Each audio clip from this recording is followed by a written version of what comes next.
A legal battle begins to extradite a racial Muslim cleric from Jamaica. Our top story in Caribbean Newsline for Monday, August 28. From the CMC News Center in Bridgetown, I'm Nicole Best. Good evening. Efforts began in Jamaica's court on Monday to extradite a Jamaican-born Muslim cleric who has been indicted in the United States on charges that he used the public profile and personal network to recruit and provide support to those seeking to commit acts of violence and terrorism. Trevor William Forrester, also known as Shakir Abdullah Faisal, and Shakir Faisal was remanded into custody when he appeared in court. His lawyers have already indicated they intend to file an application for bail. The 53-year-old Muslim cleric has been accused by U.S. prosecutors of soliciting or providing support for an act of terrorism and other charges. The indictment follows a year-long investigation by the New York Police Department Intelligence Bureau and the Manhattan District Attorney's Office's counterterrorism program. Manhattan's District Attorney Cyrus Vance Jr. charged that Forrest has dedicated his life to terror recruitment. It's alleged that he provided material support to ISIS by facilitating the passage of a self-described ISIS sympathizer from New York to Syria. Forrester was previously convicted in the United Kingdom of crimes related to inciting murder and using racially charged hateful rhetoric in furtherance of terrorist ideologies. Tobago House of Assembly Minority Leader Watson Duke ended his protest swim between Tobago and Trinidad earlier than planned on Monday, but he completed the journey by boat, insisting that he wanted to send a message by any means necessary. Despite a warning from the Coast Guard that the swim attempt was inherently dangerous because of the natural currents between the two islands, Duke, Assemblyman Farley Augustine, and other members of his People's Democratic Party set off around 8 a.m. to protest the ongoing inter-island ferry service woes faced by Tobagonians, as well as the fiasco surrounding the procurement of cargo vessel Ocean Flower 2. Duke said it was important to stand up for the plight of Tobagonians and he would get to Trinidad via sea by any means necessary. About an hour into the swim, a tired Duke held on to a canoe that was being towed, but soon after, the tow rope snapped. Duke then got onto the canoe, but the vessel capsized and he resorted to holding on to a jet ski as he spoke to the public via the Facebook live streams of media houses on a boat alongside him. He subsequently abandoned the swim and finished the 25-mile journey by boat, admitting that the journey was tiring and difficult because of the choppy waters. But spiritually, you felt determined because, this represents Tobago's struggle to get to Trinidad on a daily basis. It's very difficult not knowing whether it will go or not go. You can have a ticket in your hand and still not go to Trinidad.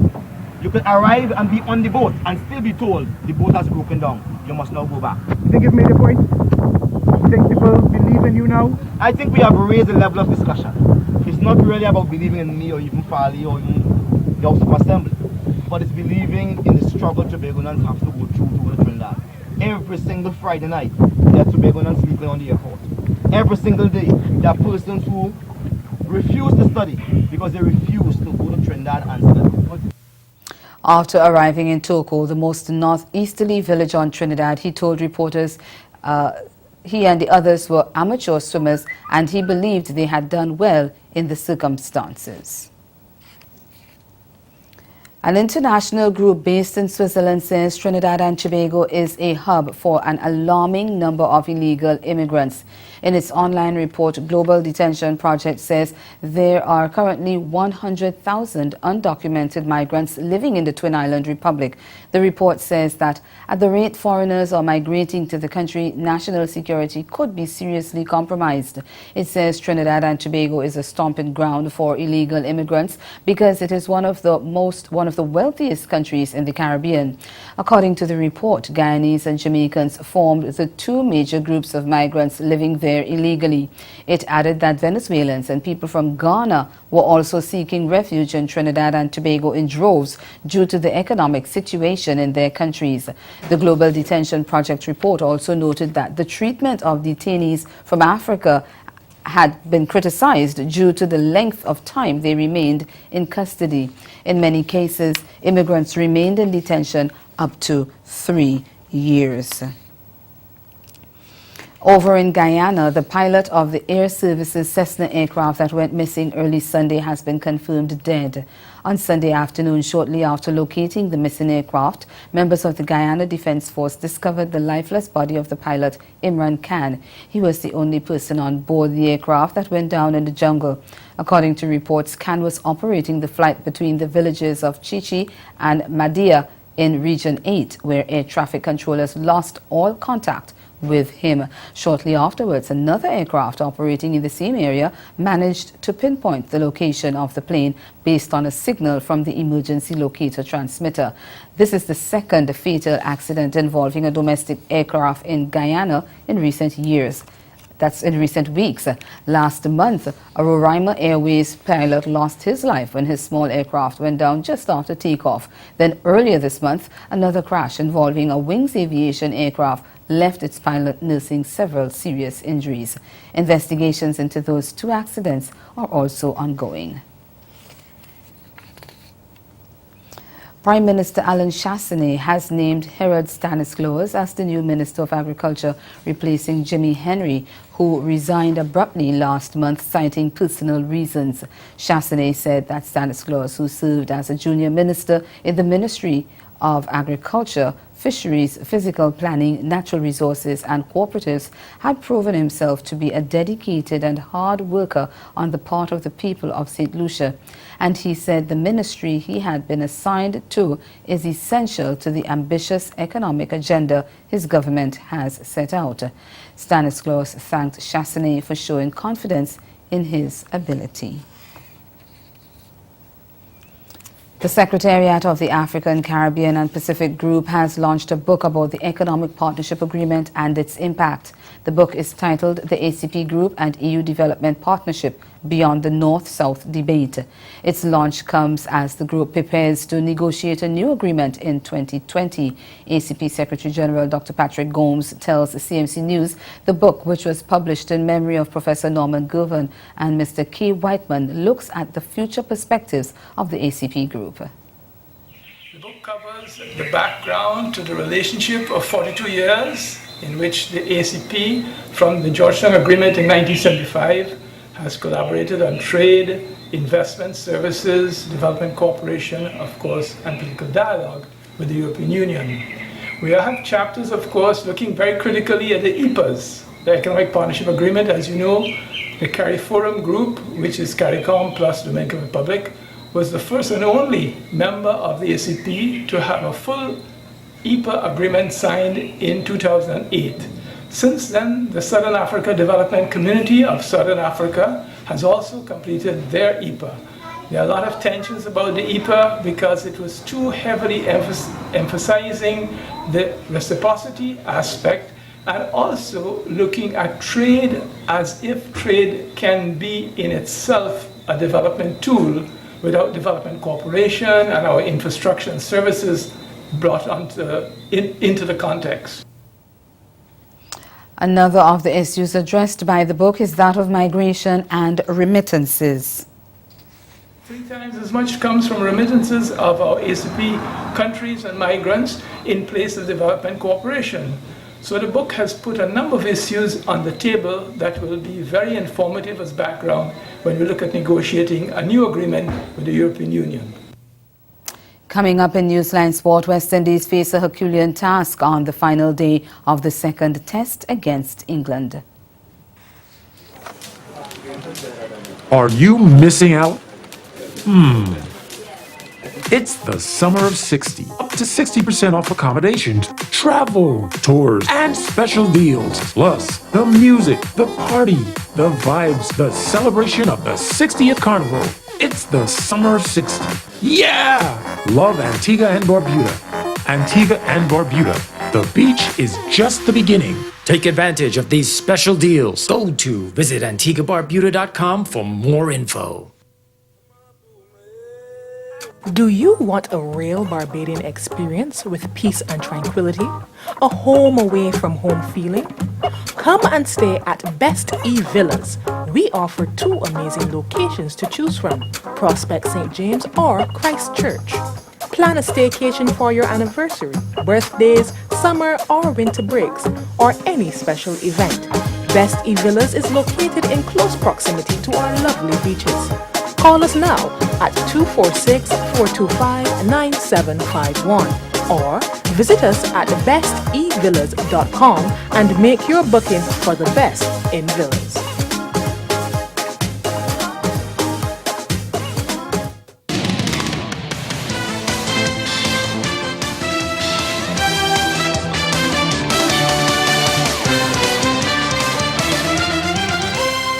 The West Indies will have a Herculean task on their hands on the fifth and final day of the second test against England at the Headingley on Tuesday. The hosts declared on 490 for 8 on Monday, leaving the West Indies needing 322 to win. England's mammoth total was built up on 117-run partnership between Moeen Ali and Chris Wokes. Ali top scored with 84, while Wokes remained unbeaten on 61.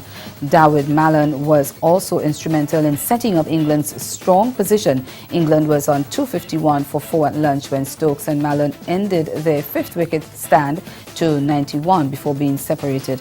Mallon faced 186 deliveries and counted 7 fours, while Stokes struck 11 boundaries in a 101, that's 111 ball knock, before becoming the first victim of the session, caught on the ropes at wide long off by Craig Brathwaite. Royston Chase picked up 3 for 57, while pacers Jason Holder and Shannon Gabriel have supported with 2 wickets apiece. The West Indies are currently on 5 without loss and again need 322 to win.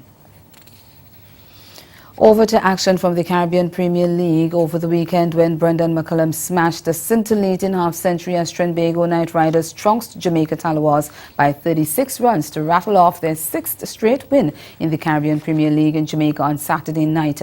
Sent in at Sabina Park, the visitors stormed to 208 for 6 of their 20 overs, with New Zealander McCullum top scoring with 91 of 62 balls and Colin Munro striking 42 from 24 deliveries. Seamers Rothman Powell and Christmas Santoki claimed a brace of wickets each.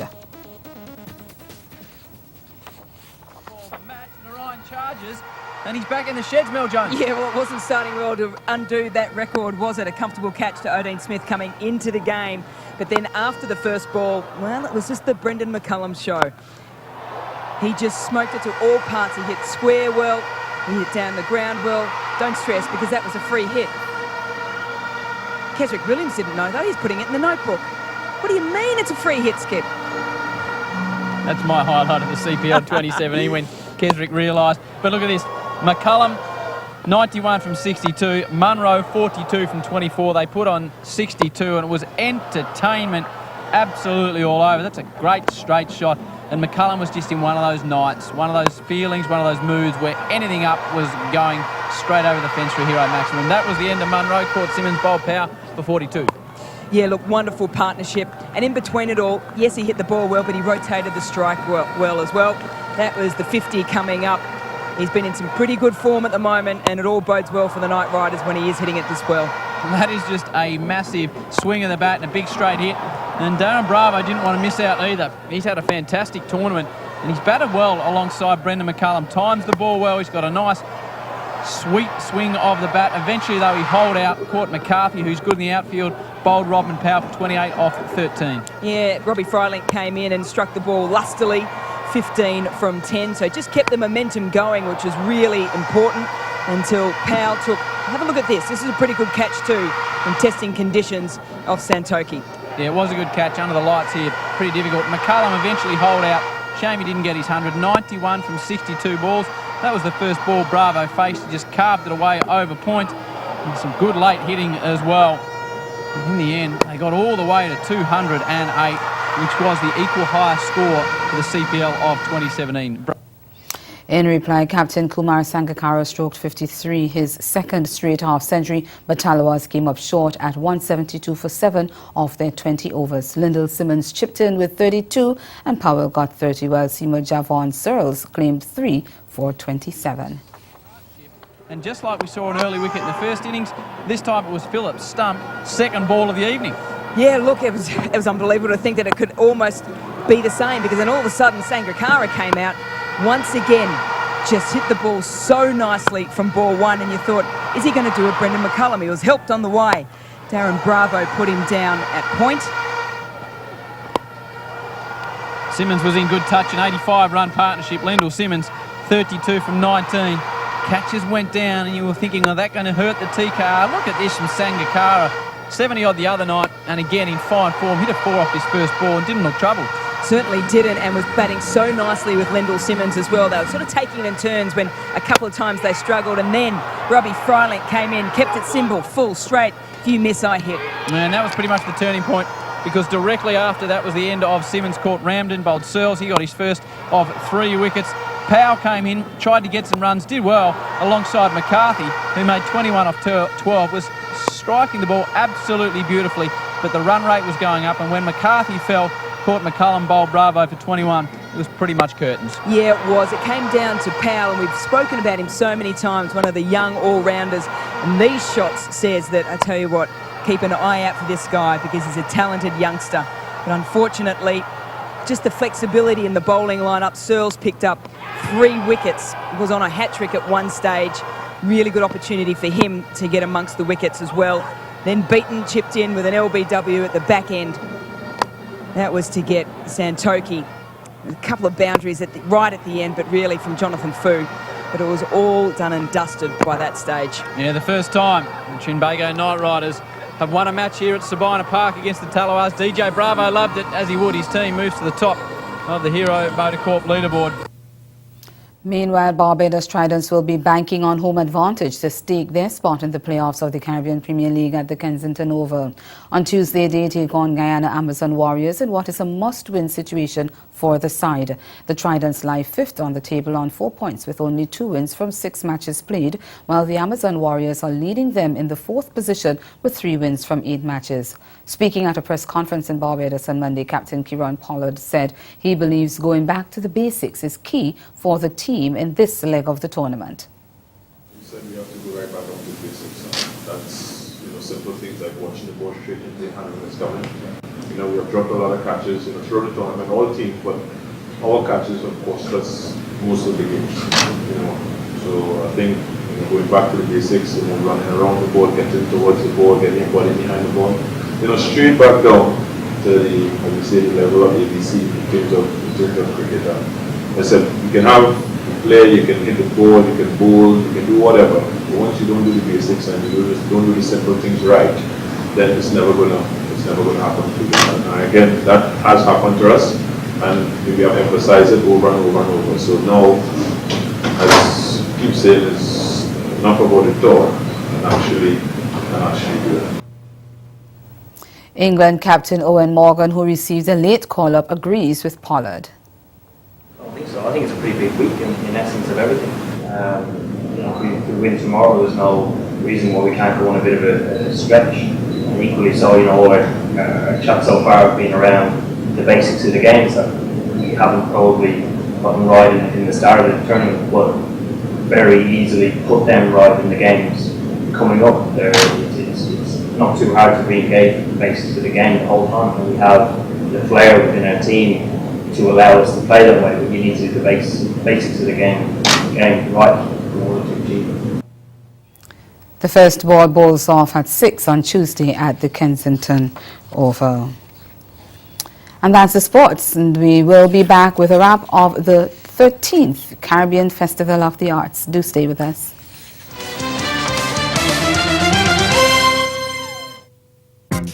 Grow your business or promote your event through the services offered by the Caribbean Media Corporation and CaribVision. Our distribution provides a platform on cable, terrestrial television, and websites. We cover carnivals and events from across the region.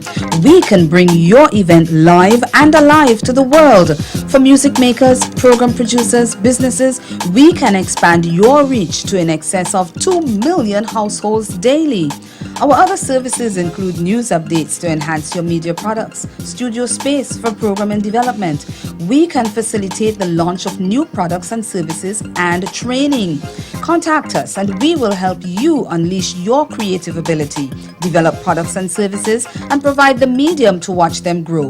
Contact Loretta Skeet at cmccaribbean.com or call her 1-246-467-1044 or 1-246-253-3889. Call and book your carnival or event today. Do you want a real Barbadian experience with peace and tranquility? A home away from home feeling? Come and stay at Best E Villas. We offer 2 amazing locations to choose from, Prospect St. James or Christchurch. Plan a staycation for your anniversary, birthdays, summer or winter breaks, or any special event. Best E Villas is located in close proximity to our lovely beaches. Call us now at 246-425-9751 or visit us at bestevillas.com and make your booking for the best in villas.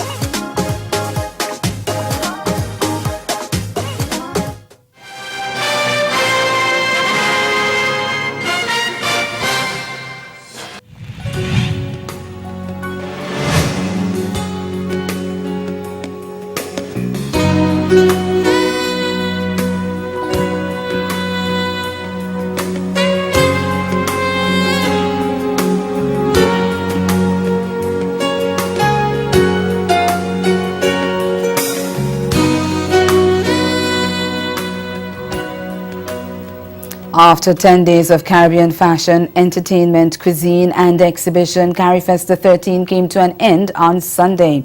To close off this year's festival, Barbados held a grand closing ceremony and a super concert. It turned out to be not such a happy festival, however, for the delegation from Guyana following the sudden death of one of its members. But overall, most of the delegations deemed this year's festival a success. Over the past week, CMC News has been bringing you snippets of what the festival offered. And our culture reporter, Renee Sion, now brings the wrap-up of this year's celebration. From beginning to end, each nation showcased their culture with pride and excellence. Barbados, CariFesta for you, CariFesta for me, CariFesta 13 Barbados. Over the years, since the 70s, they've come together in the Caribbean. Talented artists inspired. CariFesta 13, asserting our culture, celebrating ourselves. Despite a packed weekend with activities from morning till night, the final weekend was still crammed with many activities to choose from. The streets of Barbados came to life, bursting with Caribbean sights, sounds, and flavors. One of the closing events brought nostalgia to many who grew up in the Caribbean listening to songs like Guns, So Sweet, and Conga Line. Spice and Company went down memory lane and rocked the crowd at the Bay Street Esplanade.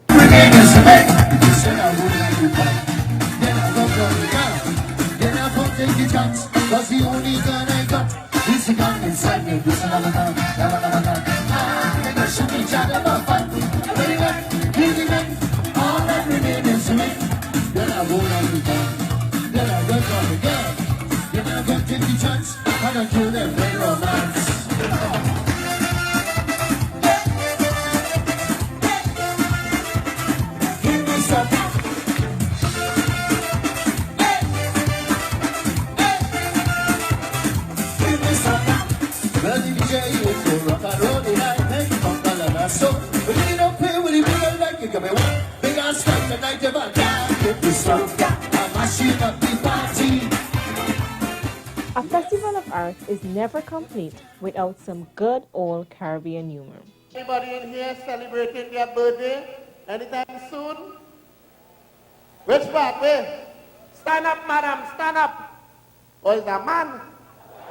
Before I was married, remember I said, before I was married, came here a couple years ago, met a young lady and said, I'm going to impress her. That's right. She said she wants to take her to dinner. Oh, I said, I am going to impress her. Which way you know? Pick out the nicest restaurant, the one that you can see the sky, the moonlight, and it's near the seaside. That's right. The fresh air. Yes. And I took her and she was well dressed. And as I ordered and to take her inside the restaurant, she flushed. I said, what up? She said, oh, I just put on my nice clothes. And you go take me inside, chefette? But the curtains came down on Carifesta 13 on Sunday with stellar performances from an array of regional artists.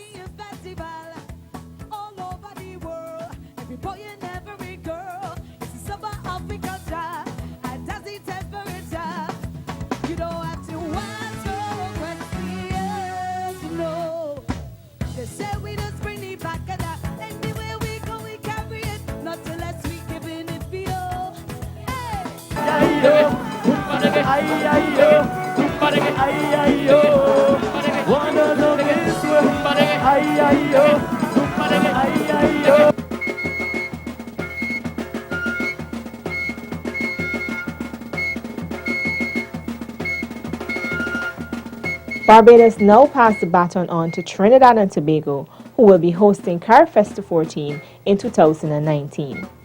Renee Sion, CMC News. Thank you, Renee. Stay with us. We'll be right back.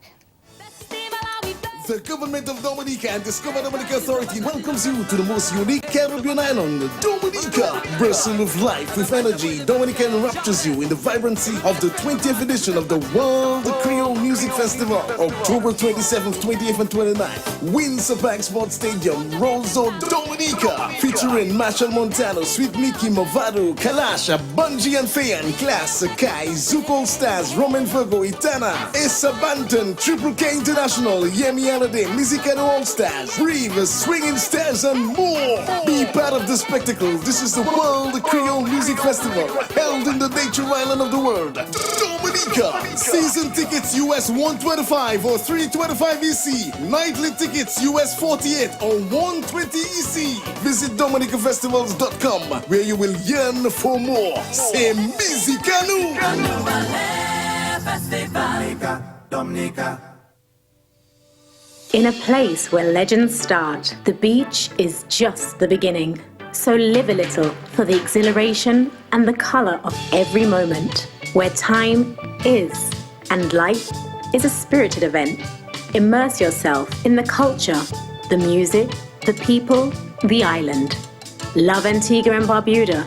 Embrace an experience that leaves you breathless, from cricket to sailing week to carnival and more. Antigua and Barbuda, the beach is just the beginning.